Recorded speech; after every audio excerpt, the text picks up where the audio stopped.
Right, so lucky last game from the Thursday 200th Armory event at Battle Station Toowoomba. Now, you might notice this one's a little bit shorter than the rest, right? And even editing-wise, I didn't have to cut a lot of pauses because there simply wasn't, right? The two players in this match, I would say, probably on the top end of when it comes to focus, right, for the Toowoomba play group. But big ups to the Verdance player, right? Madeline Southwood finished top 4 at the Australian Nationals. So, yeah, round of applause because that's absolutely fantastic, right? To be a part of that armory, right, with that player is just wonderful, and they are pretty sensational at the game. Granted, their opponent is definitely no slouch. Max is the other person, and he definitely is as well switched on, right? So, yeah, hope you enjoy. Right, off we go. So we've got Verdance played by Madeline and Slippy played by Max. Now, worth noting the Slippy has AB3 and Spell Void 1, which is definitely important, right? Because there are a lot of big spells nowadays, right? So you've got Waning Moon coming at 3, you've got the Burn Bears at 6, you've got, of course, the Emeritus Scoldings. But yeah, I do really like this matchup. It's really about hand control, right? It's not essentially trading blows. It is either stopping the Verdance player from being able to have that double turn with Stormstriders, or denying the Arachne their reactions and all their disruption. So, nice and simple, the Verdance starts off with a Fruits into a Burn Bear, so that is going to be some chip damage, because again, there's only AB3, so yeah, those big spells are definitely getting across, and that's what the Arachne really has to watch out for. But here comes the nice combo of Kiss and Death and Toxicity. So it is blocked out by a Scour, but of course it can be flicked on a later chain to get that damage across, which is definitely really nice, their own sort of ping, if you will. Now, the second chain is going to be an Art of Desire body, which means they will get that nice, easy flick, right? So that will be a decent chunk of damage. So 6 off of the top, right? 2 from the Kiss of Death, the ping and its own effect, and then the 4 from the Toxicity, followed by 3 damage from the Art of Desire. Now, the Art of Desire hit an Arcane Twining, is it called, right? Basically an amp one, right? So no luck there, gaining some life back. And then the Verdance swings back with a 7 from a Fruits of the Forest. So again, just getting that chip damage across, because the Arachne needs to hold on some hands, because they really have to be disrupting the Verdance's play, right? The more they can just decompose or just do the bigger side of the coin, right, and then get Verdance online is definitely the worry. So Bonds of Agony coming in, right? So it needs at least 3 reactions, but of course we have Flick. We are missing the usual headpiece and foot, but, you know, there are always those 2 other cards in hand. Now, we can see what they are, but obviously the Verdance doesn't.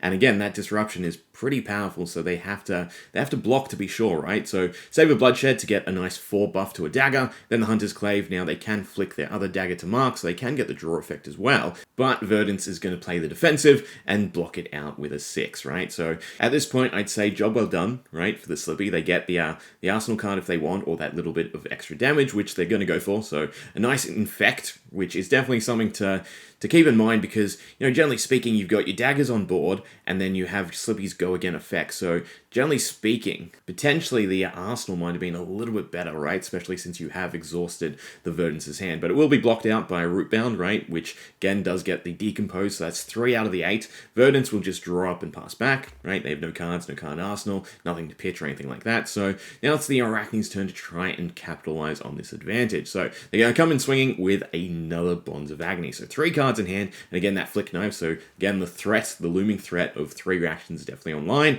right? So the Verdance is going to block out with 5, Crown of Providence to cycle, and then Autumn's Touch for that extra 3. Now, it's definitely a shame not to be able to capitalize on this Bonds of Agony, but they are going to get the Mark proc, right, from their Flick Knives to try and set up something else in the future. So that is 1 reaction, but it is going to be denied by a mental block. So there is still 1 prevention floating on that mental block, but the dagger is gone. But here comes a pick up the point, right? So another attack, another easy go again, and of course reclaiming that dagger. So block with a Candle Hold, and then 2 resources left to, swing a dagger, which I think is still definitely the right call, even with the prevention effect on board, because of course there's always attack reaction. So if you can try and pluck that extra card from your opponent, it's obviously worthwhile at least presenting it. So yeah, Hunter's Clave, but unfortunately nothing to go along with it, so it will just be denied by the mental block and a card in the arsenal for the Slippy. But still, they are whittling down the Verdance's hand, so it is definitely, again, I would say job well done. So the Verdance is just going to play Fruits of the Forest, gain 2 life, right? And stock up on those Earth cards in their graveyard, of course, for their Decompose effects and their Banish. And then back to the Arachne, right? So what will the Arachne do? The Arachne is going to start off with a Mark of the Black Widow, which again threatens the Mark because we do have the flick, we do have both daggers back. So yeah, this will have to be denied. It doesn't get the +1 like normal Arachne, so it's a little bit easier, right, to divert in this scenario. It's being blocked out by a 3. So they'll do the trick, right? Mark the Black Widow denied, 1 card yoinked from hand, so it's still decent, into an up sticks and run for a +4, no dagger to retrieve, so no cost, right? And then a Hunter's Clave for 5. So this will be threatening the Mark, and of course that juicy 5 damage, because again, it's about just getting the opponent to that low number, right? So it will go unblocked by the Verdance, right? So it will then be buffed by a Tarantula Toxin for a +3, making 8 and bringing them down to 27. So again, I would say that the favor's sort of in the Arachne for now, but in comes Life and Everbloom, so gain 1 life and cycle something back. We're getting a Scour to the bottom of the deck, but with 3 cards left in hand, I would say it's probably time for the Verdance to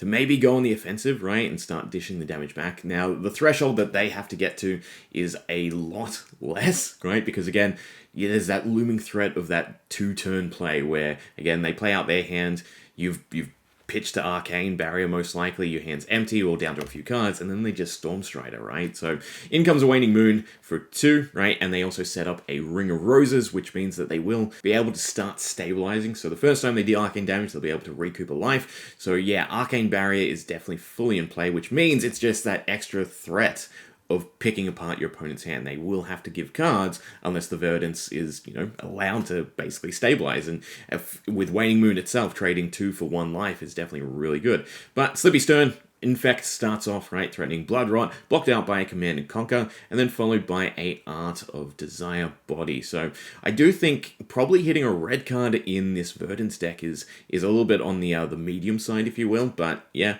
it's still a threat, still Card Basher could hit, maybe an important piece, maybe something with Decompose, but there's our Tilling, right, so a nice big attack, 8 with Decompose, getting Verdance to 6, so they're essentially 1 card away from actually landing Verdance's ability. And even the Our Desire effects of Banishing Top Deck could actually work in the favor of Verdance, but we blocked out by Sink Below, so the Arachne is going to be taking some chip damage, right, so that they can keep their hand and they can, again, try to go back on the offensive. Now, we do see a sneaky Codex, which is definitely really, really good to have because, if you can clear that arsenal, if it's a defense reaction or if it's an instant, you can capitalize on that extra value, but you can also hit some pretty decent attacks right now in the Arachne's graveyard. So start off with a pain in the backside, blocked out by Enormous Touch, followed by a Hunter's Clave. So just a nice stock standard turn. They haven't utilized Arachne's ability just yet, but it seems like they want to go for the full value of the Codex, right? They don't want to just hit a Black Widow, yoink another card from the Verdance's hand. So they're just going to arsenal it and pass back, right? So in comes the Verdance with an Evergreen.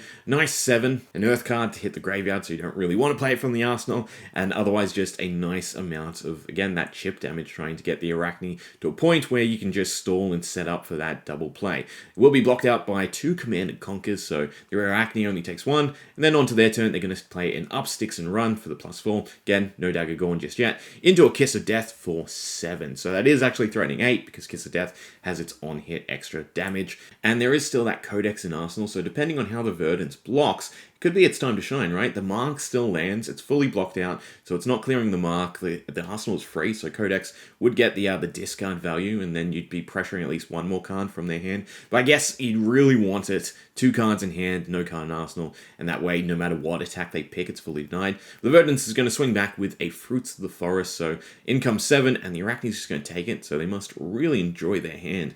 I'm trying to sneak a peek, but angle's just a little bit off. I think I see an Orb Weaver. I think I see paint in the backside, right? So they can definitely go wide with this, but they're starting off with the Codex, right? What is worth discarding rather than playing for first? Oh, Kiss of Death. So they can definitely buff that, right? And then again, there's that looming chip damage from flicking it, that extra time. And then even the pain in the backside would be a little bit extra damage as well, right? And then, of course, the Ponder, right, to keep up the tempo. So it's an up 6 and run for a +4. And then I assume it's going to be the Orb Weaver as well. Yep, for another plus. And that's going to be one big Kiss of Death coming in for 10, plus the 1 life, right, if it does land. So it is going to be fully blocked out, I'd assume, right? So there's 5 on the cards now, and there's a Shelter plus the 1 from the Embodiment of Earth, meaning that's a 10 to 10. But they can, still go with that second attack and flick it for the chip damage, which, well, will either clear the Verdance's hand, buy them another turn, or get the extra damage across, which is definitely really nice. But they're gonna let the Art of Desire through, and they're gonna let the flick, it seems. So yeah,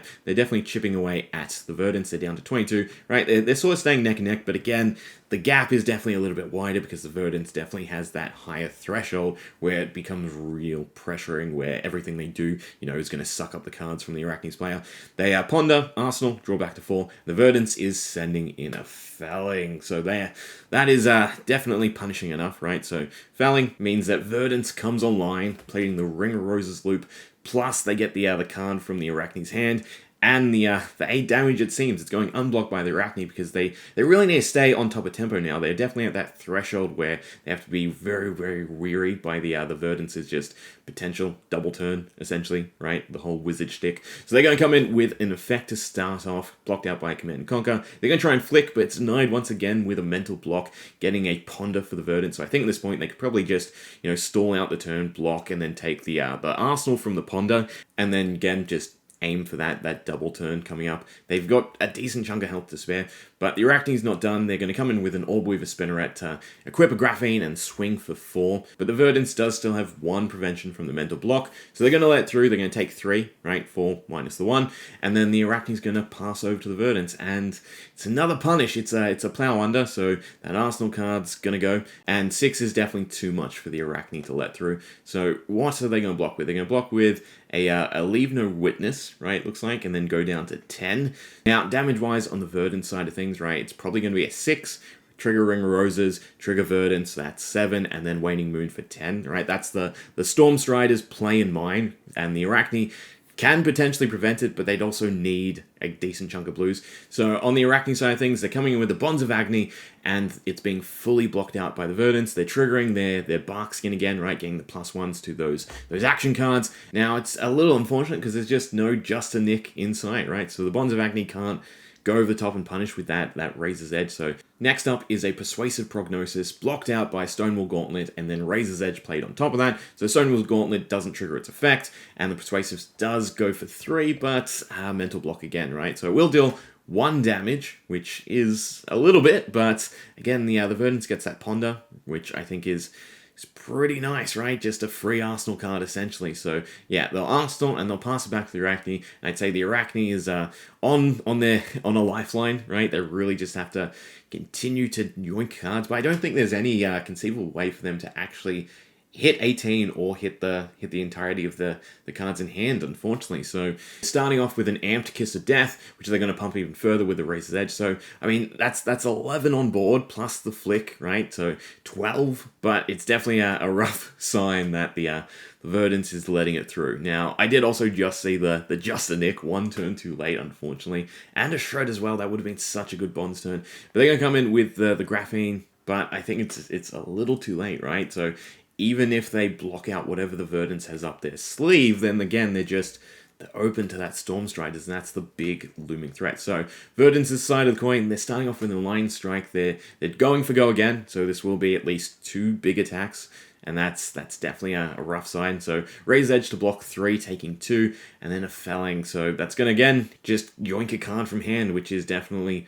really rough. And worse yet, I think it's all 2s in the Arachne's hand, right? Pain in the Backside, Codex, and I think that's a toxicity. So yeah, blocking side is definitely rough. They're gonna most likely throw out 4, go to 5, and again, it's just whether or not the Verdance has drawn what they need for the Storm Striders, which at this point is just literally anything, right? So even if it's on the lower side, they hit a 3, and then it's just a 7 turn, but nope, it's a Burn Bear to win. So for reference, AB3, but nothing to pitch, and only Spell Void 1. Well, that concludes all the wonderful footage I have from that fantastic 200th Armory event night at Battle Station Toowoomba. So if you're ever in the area, which is Toowoomba, Queensland, Australia, be sure to check them out. Other than that, if you're heading to Singapore, right, be sure to say hi to Judge Christopher, who I believe will be at the Learn to Play booth. So go ahead, bring him your stamp authorities. He absolutely loves the card.